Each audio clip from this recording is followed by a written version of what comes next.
halkani waa Geylan Media magacaygu waa Faarac Abdulqaadir maanta waxaan idin soo gudbinaynaa waraysi gaar ah oo aan la yeeshay madaxweynaha dowlad deegaanka Soomaalida Mustafa Maxamed Cumar waraysigu waxa uu ka koobnaan doonaa qaybo kala duwan oo ku saabsan xaaladaha deegaanka siyaasadda amniga iyo wixii la qabtay 5 sano ama 4 sano ee la soo dhaafay waxaan waraysiga aan ku bilaabi doonaa su'aalo kala duwan oo ku saabsan shakhsiyadda madaxweyne Mustafa Cumar madaxweyne soo dhawow waa kaaga mahadcelinaynaa inaad waraysiga naga aqbasho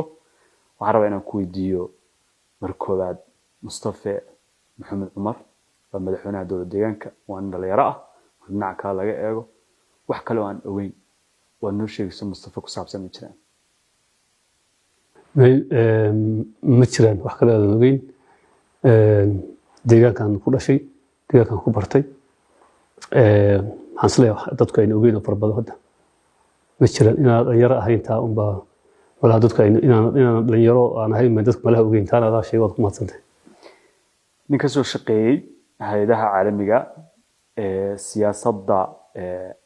markii hore aan toos uga mid ahayn inta aan ogahay inaad madaxweyne noqotid oo aad xukun timaadid oo bulsho inta leeyahay xukuntid markii kuugu horeysay maxaa dareentay وأساسي تورت أنا يعني تلاقل سياسات أو كرسي تكتيد أو مدح نقطة درونتي مشري أو نيدي أنت نوعه لكن ده ظروفه شري يو سياسة من مريح حين كهذا الله رمي سياسة يو حالها سورة قلي أو سكفر بدنا أوي وان باش وان نمد مكان نمدنا ولا يسفر بدن يو مسؤولية ولا إسكال هذا هاي يو وقت هذا هاي. لو تجد دونا مركا. درين سيدان نقطة مركي ماشي عاد وجيد عاد مع المبادئ اللي تشرتي سياسة هم عاد كم عشان عاد إماتي واحد درين جارة ومركا شخصية ضال سامي مجرد مركا الحكم كيمات. بدأ من اللي يراه هاي ذا كيمد أضاء عاد مركب الحكم كتمد حد درين واحد جارة. والله محلقة هذا الحالة اللي وجري طبعا مربع وليس باتها وليس كذا مركها وها اللي بس كذا ديجان كان يو سبدل كيماني إنه مركها ولا فرحة سبدل إنه يمادو عن درنه مركي أنا وين أنا سبدل كوجامين إنه أي صواب بعدين يجدنا يعني واحد سلاهي سوا إلا يالو وأديجي مسؤول كان نقطين هتسميسو يجدنا دي ديلو يو حلبان بنوع يا وعبورتي ها طبعا درين ونهكسن أو يعني إن بعض الكون وارين بعض الكي والدمي إن دتك أي وقت في عن هليان إن حلا نعاس درين نعاس يو يدير فربضن ولو كجدال مركز دي حلكي حكومة دي النظام كي لقلي وحلا فربضن أو ساد مودي سأنا هين أي كل ميان أو لقيا expectation رفيلتان كاجا هوري يو مركز gasho waxyaalaha arkaysiyo in wax kala duwanaan oo laga yaabo laakiin dareen guud oo farxada ayuu igu abuuray waxa tahay madaxweynihii labaad ee ugu waqtiga dheeraa dowlad deegaanka Soomaaliya sax ha ma laga yaabaa inaad xukunka hadda aad soo gaabisid hadda dhawaana lagu doortay taramkaaga wali wuu socdaa mar labaad mar saddexaad inaad isku daydo inaad u tirtintid xukunka ma laga yaabaa كل هذا وحن شغال مالينيا أفر صندوق أفر تاسنو إذا ماتي صدق كم يدي واحد هاين كلا جور أنتي دورة شضايد على هالسنة يا كسوريكتي هذا نوع نور لمن بدو أفر سنة يا نوع لمن ترمك هذا معناها نلود أري قرشة هاي وأنا أفر تاسنو هالسنة وهي أنقبان كرنا أنقبته و waxyaalaha aan bilownay isbedelka ahaa waxyaalana waa lagu guuleystay waxyaalana way dhiman yihiin marka wixii dhinaa xagga adkeynta nidaamka dawliga iyo kor u qaadida nolosha bulshada iyo wixii ka dhinaa iyo xadaaradeynta siyaasadda deegaanka inaan qabto weeye qorsho hadda 4 sano dhaafsiisan maskaxdeeda ku jira ma jiro 4 sano ku xisaabtamaya wixii aan qaban karo inaan qabto dadka jecel miya anu xukunka lagu raago dadka dhalana waan ahay afrikaankana madaxdooda inta badan kuma waafaqsani dareenka xukunka kursi jacayl kuma hayo kursigu inuu fadhiyo la iska sii joogo dareenka ama qabo marka afartaa sano hadda ku xisaabtamayaan mustafa ku jacayl ma hayo afartan sano hadduu dhamaystana hankiisa ka mid maaha mar kale inuu dib u soo sharaxo maadaama oo madaxda Soomaalidu mar walba ay saa yiraahdaan marka ay gaadhana wax kale looga bartay waxaan isleeyahay taa markaan gaadhno in laga jawaabo dadku ay arkaan baa fiican kursi jacayl imahay iyo wiyahay toona maanta macna badan ma sameeyo markay gaadho wixii aan yeelo baa dadku ku qanci doonaan hadii ay insha Allah madaxne nin dhalinyaro markaad ahayd hay'adaha ka timaaday oo xukunka aad timaaday saaxiibo badan iyo hiwaayado badan oo kala laga yaabo inaad lahayd maxaad dareentay markii xukunka aad timid iyo markaa banaanka joogtay farqi oo gaar ah ma jira oo aad dareentay anigu sida caadiga qof furfuran oo dadka aad u dhaxgala oo saaxiibo badan leh oo dadka macaamilka bulshada iyo la sheekaysiga iyo kaftanka iyo ciyaarta iyo waxa la isku badan yihiin baan deegaanka ahaan dadka yaqaan iyo yaqaanin marka dabcan duruufihi siyaasadeed wax badan oo noocaas ah ka xadidayaan baa jira waxa taasina caqabad bay kugu tahay sababta kaftankii aad u tiraahdo hadda kaftan ma noqonayo waxa loo madaxweynaha saas u yiri aad ku tiraahdo marka aniga lafteeda waqti bay ugu qaadatay gaar ahaan sanadkii hore oo kale inaan xakameeyo dhaqankaygii noocaas ahaa ee furfuraanshaha ahaa iyo wax walba oo tiraahdo in awood madaxweyne la raacinayo wixii hadal shakhsi oo tiri oo qof ama kula kaftanto una ahayn inaan si fiican u fahmo oo aan deedna dib isu ururiyo waqti bay ugu qaadatay hal sano laakiin waa waxyaalaha aan tabayo markaan xil ka tago insha Allah hadii la yiraahdo aan isleeyahay macnaha waa waxyaalo aan tabayo oo jeclaan lahaa inaan nolosheedii hore ee caadiga ku noqdo sidii hore aan ahaado qof xiriir xun oo dadka xiriir xun ma ahayn afkaarahayga iyo fikirkayga iyana inta badan saan rabo yaan soo bandhigi jiray hadda intii xilka aan imid dabcan siyaasaddu maadaama ay tahay wax lagu qaybsan yahay dano fara badan oo kala duwan iyo masaalix fara badan aad jirayso cadaawado aadan u baahnayn iyo la kulmaysaa mana jecli in cadaawad badan aan dadka abuurto marka waxyaalahaas oo dhan inaan fursad aan mustaqbalka nolosheedii hore ku helo inaan raadiyo waan jeclahay in aad wax qora ahayd waliba aragtida uu aaminsan yahay aad u adag marka qoraalkiisa la akhriyo sidaan qoraalada hore uga akhriyay hadda balwada ugu badan ee la isticmaalo ee dadku hadda caamka yihiin waxa kamid ah ama ay sida guud wada isticmaalaan waxa kamid ah baraha bulshada waliba isticmaasha baraha bulshada Soomaaliya baraha bulshada waxaan leeyahay page Facebook page-kayga hore baan isticmaalaa inta madaxweyne noqday aan samaystay ma jiro kayga hore ee waagi aan arrimaha siyaasadda deegaanka ka hadli jiray aha ee shakhsi ahaan igu furnaa anigoo waliba mustaqbalkan ka una si isticmaalan raba ayaan furtay yaan leeyahay waxa kale oo leeyahay account Twitter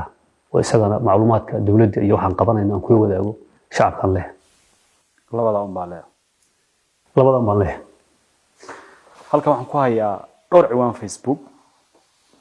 magacyo kala duwan leh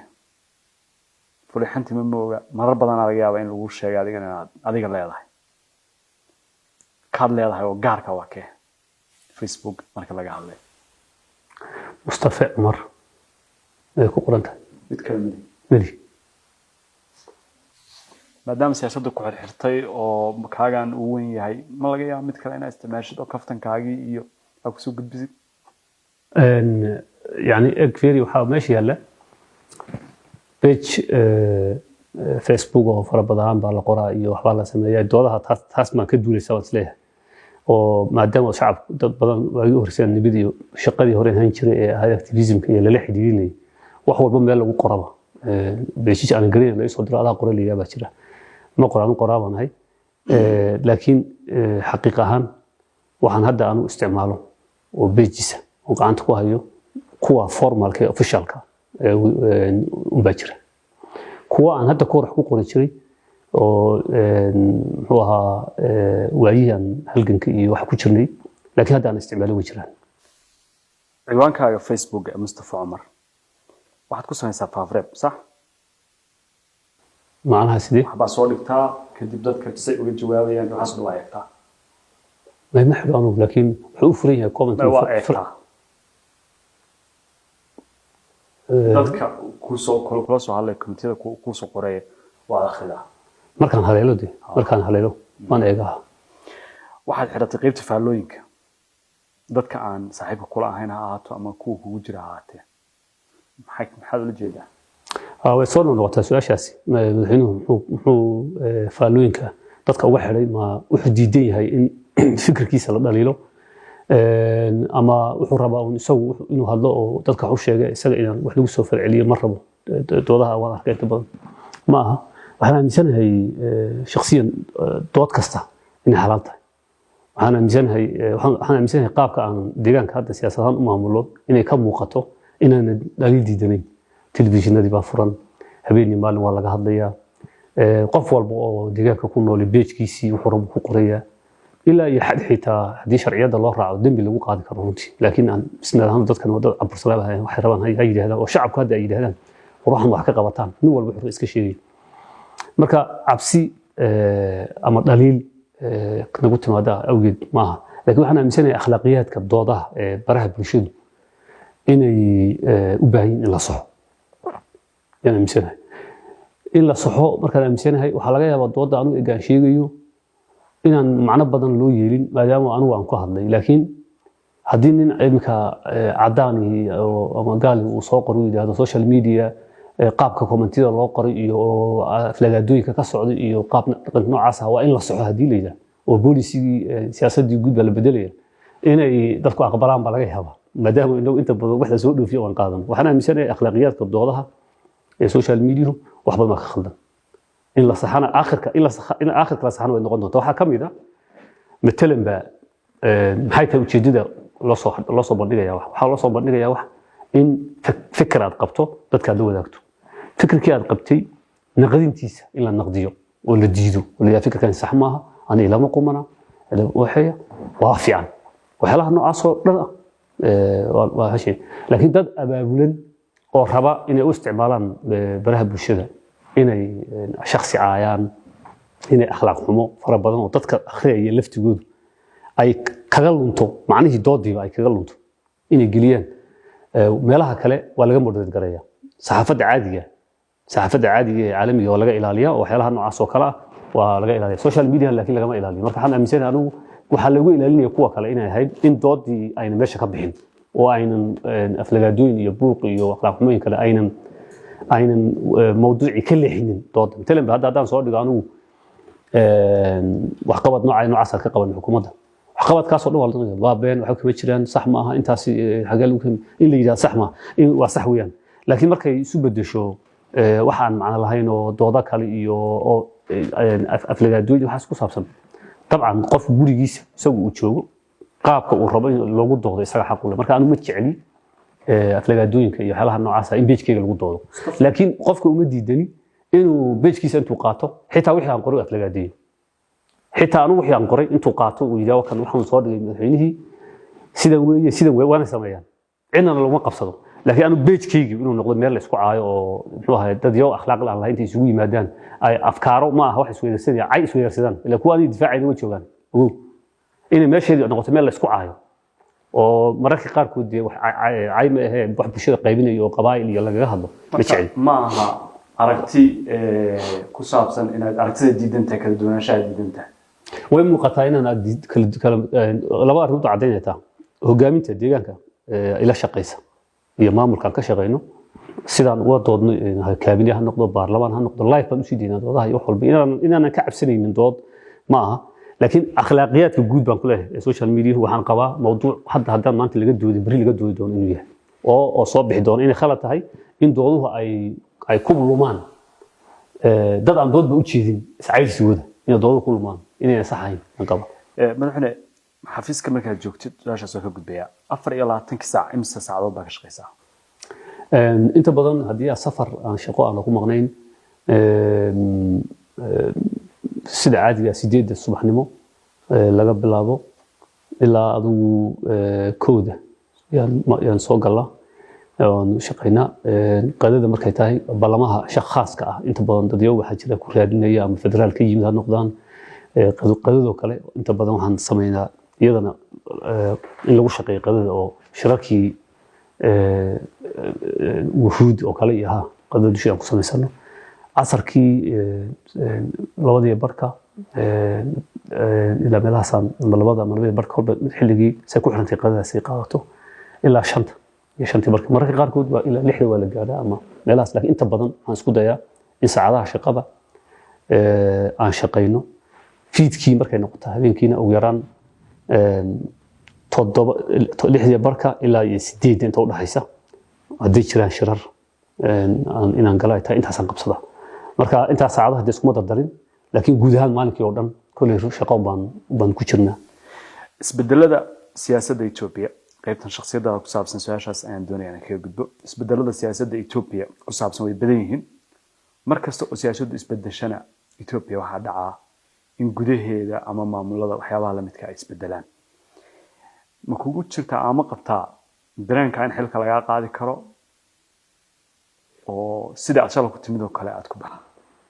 ma ogtahay maantaba inaad ka maarantid inaad tagto xawaalad haddii aad ku sugan tahay Yurub iyo Ameerika baysi waxa uu ka qabtirayaa inaad lacag u diri karto ehelkaaga iyo asxaabtaada adigoo ku sugan gurigaaga iyo goobtaada shaqada kala soo deg App Store-ka iyo Play Store-ka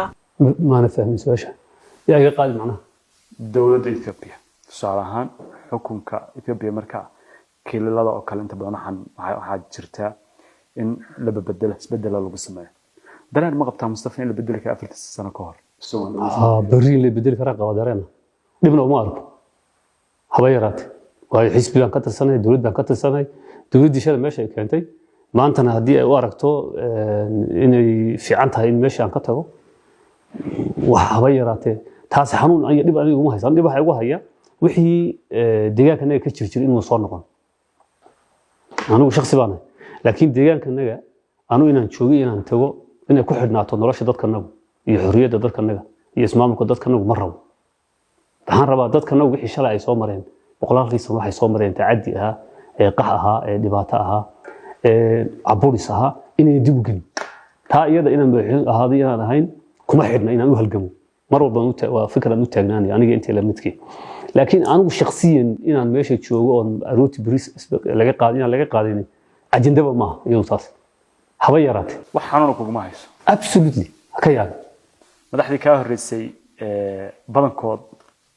maray igu hayso way jirtaa oo ahayd markaan meesha imid si xaqiiqan dadka ugu warnaa fiican yani markaan imanayay meesha shaqo waxaan ka imid caalamiya deegaankan imid waxba sixibaan yaan ku imid aragtiya aniga waxba sixin aniga oo waxaan qabtay jirin aniga oo nidaamkii aan u imid iyo hadaaftii aan inaan fuliyo doonayay oo hadhow aan ka sharxi doono waxyaalaha ii ahaa yoolka ii ahaa ka sharxi doono midnaba aan hirgelin inaan meeshii ka tago ku ceeboobo xanuun ay wahaysay mar uu jiray way jirtaa hadda waxaan aaminsanahay 3 sano wax badan inaan qabanay waxaan aaminsanahay sanadkan in adkeynta nidaamka iyo jahaynta nidaamka aan wax badan ka qabanay waxaan aaminsanahay hadda kadib inay gaarigu uu taagan yahay meel uu ku socon karo marka madaxda ka horeysay sida looga qaaday si fiican ma ahayn qaabku waa la xiray Mustafa xarig kama baqayo in la xiro kama baqayo uu ku faraxsan yahay xukunka in la bris wax dawladdu ka tirsan bedesho meel kale bedesho ama uu ka tago saas miya haba yaraatay waxaan ka baqayaa ma jiro haba yaraatay waayo maqaadirtii ilaahay iman kartaa yani xarig iyo dil iyo aburis iyo dhibaato iyo wax walba deegaanka uu soo maray aniga laakiin halkan joogtaankaygu inaan ummad u adeego inaan ahdaaf siyaasadeed oo xambaarsanahay wixii aan ka qaban karo aan ka qabto iyadoo oo dadku isku wada raacayno qaarna diidayaan qaarna taageerayaan oo ogahay iyo ani yool iyo aragtida aan qabo gudahayga xarig wax keeni kara ma arko haddaan mutaysto in la xarig iyo aan mutaysto in la xiro dadka kama duwan anigu kuwa kale la xiran jiray maalin walba laakiin ma qabo cabsi ah maadaama madaxweynaha ka horreeyay la xiray أنا والله وحده فكرة ما قضى صواب اللي وحده ماشي شرع بالس كل حدا شرع هدو ماشي يالو صواب اللي وحده إن قلب صدام ما بهانو إن عندك الله يماها إن عندك عبورية ماها إن عندك بابا ماها وما صنت هنا وحنا هذه أنت شخصيا ده كيو بيا سياسة ده هذه وحنا أنا صور كوب النجس أنا بالشدة داون الصوت xukunka waxaa timid 2018 dabayaaqadiisii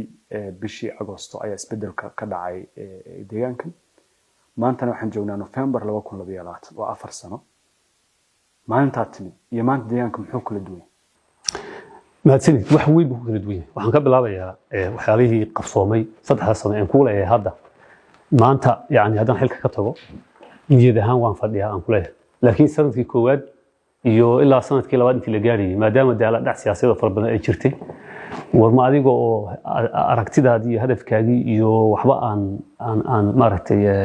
ayna ka mid dhalin yar ka tagay cabsidii ahayd aan ku sheegay waxyaalihi aan kaga maaranay hadda ku sharxaya markaan aniga leeyahay deegaankan waxa wadaani kaliya ma hogaamin siyaasadeed oo xisbi leh oo golo kaabinet fulin leh oo baarlamaan leh oo fara badan baa lagu wadaa wax shakhsi ah oo kaliya meesha uu fadhiyo oo wixii wanaaga yimaadana uu soo keenay waa loo aaneynaya waan ogahay wixii xumaan isoo keenay ma wax badan xumaan oo jiro deegaanka oo anigu aan shakhsiyan lahayn oo la yaaleen bajir wax badan oo wanaaga oo deegaanka ka jira oo anigu shakhsiyan aan keenin oo la yaaleen bajir labada mas'uuliyad ahaan magacan way soo gaaraysaa maadaama xukuumadda Mustafa la oranayo taano og waxa hagaagay koow deegaankana wuxuu ahaa 100 sano meel habay yaraatay wax nabadgelyo la yiraahdo ayna ka jirin nabadgelyo marka leenahay waxa weeye qori inuu dhacay maaha kaliya waxa weeye in dadku ay baqdin iyo argagax ku noolyihiin xitaa markay xabadu dhacaynin xoog inta ba ururada dagaaladii lagu noqoniyo oo kale sanadii u dambeysay ee kale xukuumadda ugu horeysay xabad badan iyo socon baa laga meelaha qaar laakiin meel negative peace waxa la yiraahdo waa cabsi fiir ay ku dhex jirto ay ka jirto yahay maanta taas ma jirto deegaankanagu maanta ammaan buuxa ka jira colaadda guud ee dalka ka jirta ee ka socota 4 sano meelaha qaar kood naga saameysay isku dhacyo meelaha qaar kood ka jira isku dayo xuduudaha ka jira dal wixii ka socda ogtahay 4 sanadood in waxaas naga soo gaaraan anaga la yaab male oo xaggana Soomaaliya shabaab ay ka dagaalamayso oo xuduud dheer aan la leenahay xaggana dagaal kale ka socdaan in anaga wax soo gaarayaan oo aanan meel gaar oo xabadi ayna kashkoorin aan ahayn waa la garan karaa aqliyan saasay tahay nabadgelyo ka jirta deegaanka colaadihii Soomaalida loo abuuray jaararka ahaa wax yar baan naga sii harsan oo qaarkood siyaasadihii hore ee ka dhacay deegaanku ay aan ka dhaxlay oo si socda jira laakiin si guud amni guud ka jira deegaanka waxa kale oo hirgalay xuquuq insaanka deegaankana xuquuqul insaanku wuxuu ahaa meelaha ugu daran ee report walba oo soo baxa koow ka ahaan jirtay marka nabadgelyada marka laga tago nabadgelyadaas oo ku timid dadaal annaga iyo dadaal dad fara badan oo kale annaga aan hayno ururadii xitaa dagaalamay ay ka mid yihiin duruufo guud oo kale oo dalka iska bedelay ay jiraan oo ognahay laakiin kaalintan waan ka ciyaarnaa waayo maanta haddaan nabadgelyo jirin waan ku ceebasnaan lahayn arrinta kale ee aan ku sheego xuquuq insaanka maanta deegaankana wuxuu tusaale u yahay meelaha ugu ixtiraamka badan xuquuq insaanka wax report iyo 4 sano ay soo saareen Amnesty International iyo Human Rights Watch iyo kuwan caalami hay'adahan caalamiga inkastoo ay laftu siyaasiyiin yihiin haddana waxay ku xitaamaan si Ethiopia oo si guud uga hadlayaan ay deegaanka ka sheegan ma jiro wanaagay waa isbedel ballaaran 100 sano waxaan ka jira waxa soo kordhay xuquuqda dimuqraadiyadeed ee dadka in wax iska bedeleen oo ay ka mid tahay xorriyadda qowlka xorriyadda dhaqdhaqaaqa ay dadku ku dhaqaaqayaan iyo waliba muxuu ahaayay inay si xor u fikiraan dadku waxay rabaan ay ku fikiraan waa wax aan ka jirin deegaankana taana waxaad ka arki kartaa baraha bulshada iyo saxaafadda iyo shacabka laftiisa sida public ee wax walba maarta ay u hadlayaan waxa soo kordhay oo soo kordhinay xoreynta ganacsiga xorta ganacsiga gaarka loo leeyahay inaan xoreyno oo hadda kor dawladda gacanta ku haysatay kawaasa leeyahay waxa weeye dawladdii hore in iyadoo ganacsada ahayd oo iska oo biyaha iyo jaadka iyo raashinka iyo waxa la keenay oo dhan madaxtooyada ay ka madax banaanay maanta taasi ma jirto maadaama ganacsigii la xoreeyay marka ganacsiga xorta wuxuu keenay inuu fursado u furo malaayiin boqolaal kun ama malaayiin qof oo shacab oo maanta ka shaqeysta oo magaalo walba arkayso iyo guriga ka dhisanaya adeeg service sector-ka ama adeega hoteelada cuntooyinka meelaha lagu sameeyo kulli si ballaaran marka ganacsigii oo xoroobay oo runtii aad iyo aad waxa taas barba socotay oo ay keentay in private investment-ga ama maalgashiga gaarka loo leeyahay uu aad u kordho deegaanka oo hoteeladii iyo warshadihii iyo waxyaalihii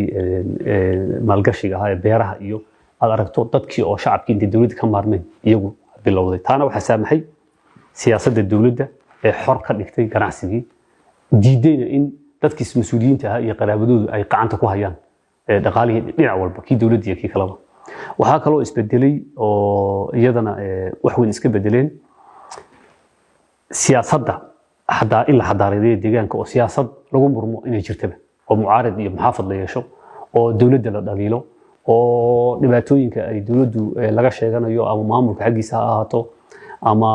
ashxaas ha ahaato si guud in deegaanka hadda dhibaato ay ka jirto ururada mucaaradku si xor ay uga hadlaan caqabadaha guud ee dimuqraadiyadeed ee ka jira Afrika iyo dalkaba si guud iyagana ha u saameeyo laakiin mucaarad maanta loo diidan yahay inay shaqadooda qabsadaan loo diidan yahay inay sharar qabtaan loo diidan yahay inay dadkii dhex galaan ma jiro haba yaraatee mucaarid hadal ka xiran yahay ma jiro mucaarid deegaankanaga fikirka mucaaradku inuu jiro oo ah in aragti siyaasadeed lagu tartamo way ka hirgashay bilow fiicanna uu ka jiraa waxaa kale oo aan qabanay in image-ka deegaankanaga ama wajiga laga leeyahay deegaankanaga ee Soomaalidu ka aaminsan tahay wax badan iska bedelo oo ugu horeyso soo celinta aan dhameynaya qodobadan kadib si aan ugu soo noqon hadhow soo celinta calankii Soomaali deegaanka uu lahaa oo xiriirka aan la leeyahay dadka jinsiga Soomaaliga aan muujinaya isku furka dadkii Soomaaliyeed ee kala xidhnaa oo meelaha qaarkood khatar ay ka keeni karto xagga amniga waan garan karnaa laakiin wanaag badan oo xagga maalgashiga ka hadlay sabab u noqday waxaa kale oo aan soo noolaaday akhlaaqiyadkii iyo diintii deegaanka arrimaha ugu muhiimsan ugu yaraan 700 in ka badan masaajid baa laga dhisay deegaanka 4 sano u dambeysay 1000 macad ka badan oo diini ah ayaa laga sameeyay deegaanka jaamacad islaamiga ka socota marka in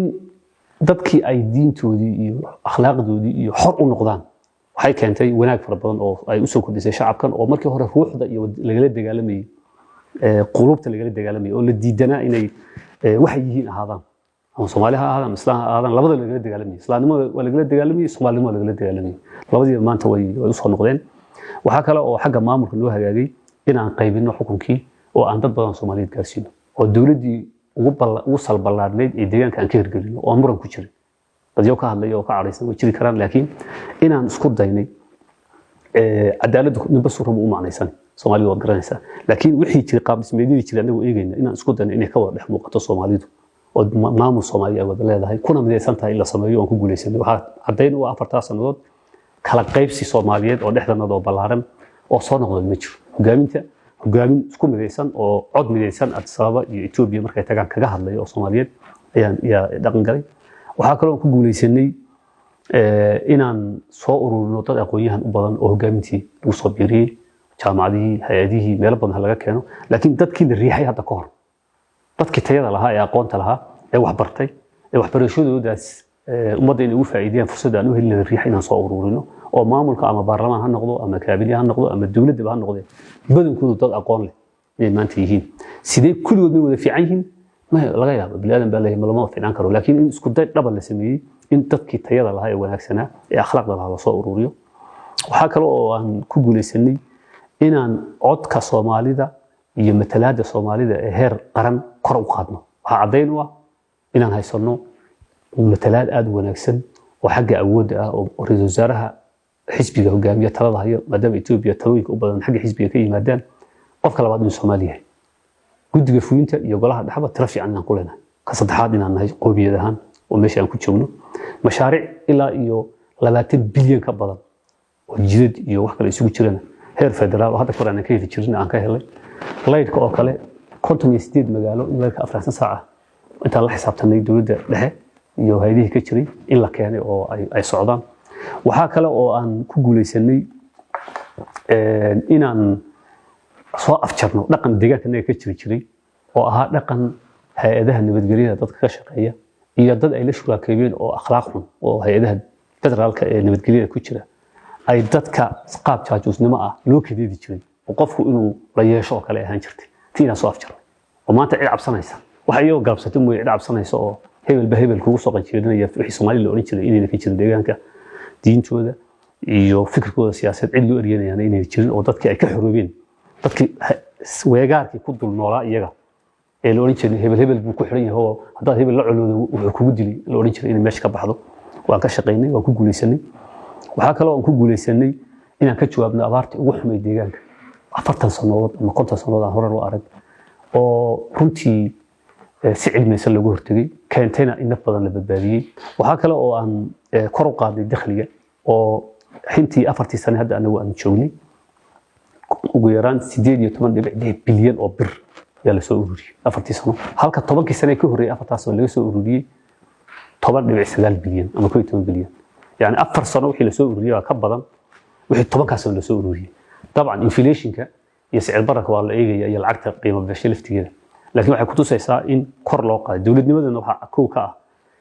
awoodda ururinta canshuuraadku waa qodob lagu garto dawladnimada halkay gaarsan tahay melihiin boqolkiiba boqol waan ku guuleysanaysan rabnay laakiin isbedel ballaaran baa ka jira taasoo saamaxday in horumar fiican laga sameeyo deegaanka waxaan kor u qaadnay wax soo saarka beeraha ee deegaanka gaar ahaan sanadkii u dambeeyay oo hadda ka hor average 10 milyan oo kintaal baa ka soo bixi jiray deegaanka oo noocyo kala duwan maanta ilaa 28 milyan in la soo saaraa yaa la haweysanaya waana bilow fiican oo ka yimid markii la casriyay qaabka wax loo beeranayo oo dadkiina taageero fiican oo xagga cagafyada iyo water muxuu ahaa biyaha bamka biyaha iyo si muxuu ahaa waxay ku beeran lahaayeen iyo qalabkii laga caawiyo suuq geyntiina markii la sahay yaa yimid ugu dambeyn anoo soo koobaya xagga horumarka waxaana intaas oo dhan ka hadlin horumarkii weey dhanka horumarka waxaan rabaa inaan soo gaabiyo aan ku ilaahdo horumar aad u ballaaran oo wanaagsan oo jidadka caafimaadka waxbarashada iyo biyaha ayaa ka socda deegaanka kuwa detailkooda hadda inaan sii galo ma rabo maadaama in badan aan ku celceliyay oo aan sharxay iskuulaadkii la sameeyay isbitaalada la sameeyay runtii aad iyo aad u wanaagsan gaar ahaan labadii sano ee hore labada sano ee dambe ee dalku uu xaaladda dagaalka galay waxaan xoogga saarnay amniga iyo abaaraha ka jawaabidooda laakiin labadii sano ee bilowga ahaa ee weliba nidaamka dawliga habqanka naga ah ee una fadhiisanin waxyaalo badan oo naga kharibin ay jireen wixii la qabtay runtii wax aad u ballaaran oo muuqda oo magaalooyinka ka muuqda weeyaan marka horumarka oo hadda kor xoogga saari jiray maanta waxaan damcay inaan qodobka ku soo koobo laakiin waxyaalihii kale ee horumarka aan ahayn nidaamka dawliga ah iyo dimuqraadiyadda guud ah inaan maaragtay aan sharxo maasantahay mudan madaxne su-aalaan kaa weydiin doonaa qodobadan tirada badan ee taxday aad sheegtay inaad qabateen dadkuna doodo kala duwan ay ka qabaan arrinta ku saabsan xorriyadda hadalka ayaan rabaa inaan kusoo boodo waxaad sheegtay in deegaanku xor yahay dadku aragtidooda xor yihiin waxay doonaanna ay baahin karaan oo sheegi karaan waxa nabadgelyada dhib ku ahayn dowlad deegaanku telefishin halkan laga furay oo warbaahina oo madax bannaan ay xirtay sooma la xiray waa xorriyadda hadalka oo la caburiyey ma waxyaalaha qaarkood wariyaashu qaabkeen u macnaysanayno waa waxyaalo khalada يعني حرية قولكم معناheedu ma aha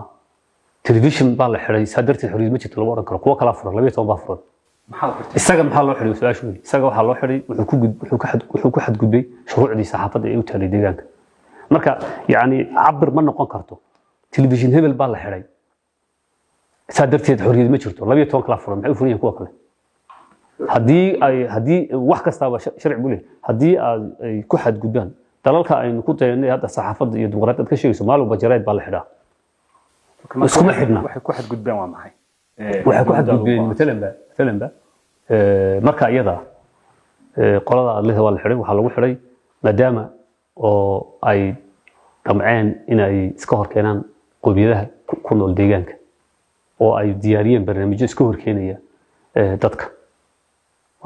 oo mamnuuc sharciyan qoran oo sharciga dalka u yaala lagu dhaqmaya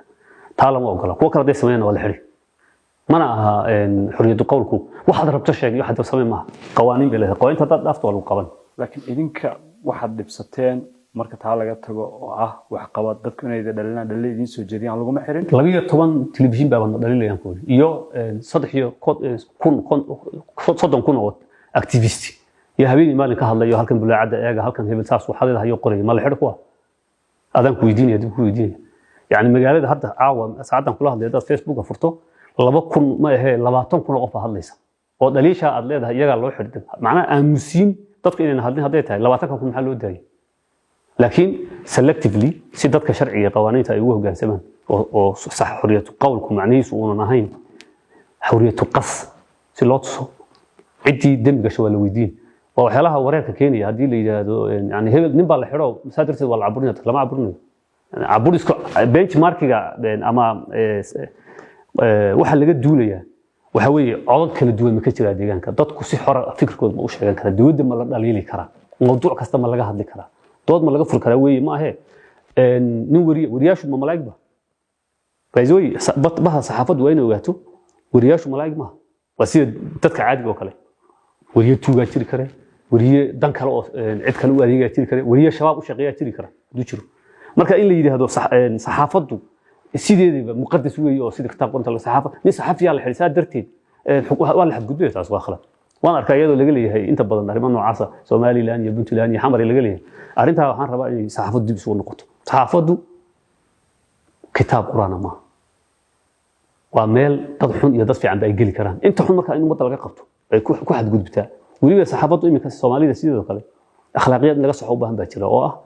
in lacag la siiyo oo ay ka baxaan mabaadi'dii loo yaqaanay lagu yaqaanay wariinimada xaqiiqo raadinta iyo run sheeg ah in laga leexdo oo ay daneys noqoto waan ognahay oo lagu oranayo lacagta ay siiyo waxaan sheegay dad si weydana waan caayad waxaan sameynaa akhlaaqiyadka saxaafada in la saxo in looga faa'iideysto fiican intii caburis loo arki lahaa adiga iyo maamulkaagu saxaafada min caburin mana caburinada cadirteena oo min siyaasi oo min hakayad mana caburin maantada saacadaan kula hadlayo qof wariye ah oo ama international caalami ah ama adiga laftigaaga magaalada markaad imanayso oo noo soo sheegay farx baa imanayay jir ma jirin waa tii magaalada meesha rabtaad martay wax ku hor istaagna aragtay oo kula hadlay ilaa hadda waxaad ka tagtay deegaanka sheegi doonto wax ka jeegriya hadda ma jira miyaan hubnaa bari markaad naga tagto waxaad oran doonto miyaan kula dardaarno kun waxa dhoodhe ma jirto xor weey sidaas kale loo yimaado habeenii maalin deegaanka laakiin wariyaha khaldama de mas'uul khaldama la xisaabtamo hadii la leeyahay oday khaldama la xisaabtamo hadii la leeyahay in lagu gabado xorriyadda saxaafadda oo deedna dadka khariban ee ujeedooyinka fulinaya arinta aan kama hadlayo dacwada deegaanka si guud baan u arkay Soomaalida ilaa xamar waa hagaag yaani akhlaaqiyadka miidiyaga Soomaalida wariyaashoodu waa inay saxan hadda akhlaaqiyad ka gudubto xorriyadda lagu xadgudub ma oran kartid waa hagaag waxaad ii sheegtay markaad wax qabad ka hadlaysay in ganacsigu xirna maamulkii iyo xilligii ka horreeyay dalil badan ay ujeedisoo ku saabsanayd annaga ma ogin laakiin aad sheegaya in ganacsiga dhan u xirnaa oo deegaankan uusan jirin ganacsi gaar loo leeyahay sidaas oo kale aad eedda u jeedinayso sidoo kale qoyskaaga yani qoyskaaga markaan leeyahay waxaan ka wada dadka ku dhow oo saaxiibada kula ah isla intii oo kale inaad u samaysay oo aad u xirtay ma jirtaa may hal shakhsi oo ama qoys ama saaxiib aniga Allah ahay oo ama ganacsi ama wax loo xidhay ma jiro hal shakhsi mashaariic la siiyay ma jirto هذا واحد لو يهوي هل جرت إن فاكت واحد جرت عباشة يعني قوة بويس كون كنسلي باكر